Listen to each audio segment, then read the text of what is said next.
রক্ত বিদ্রোহের কথা বলে ওসমান হাদিকে শহীদ করা হয়েছে।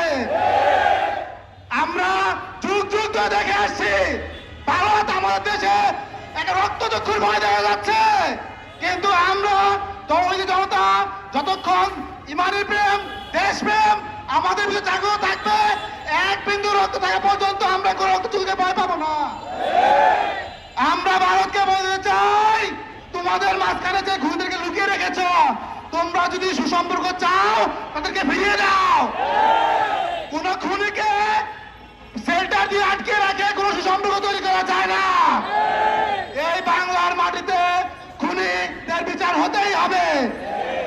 প্রিয় উপস্থিত বৃন্দ, এই ময়দানে সামনে আন্দোলন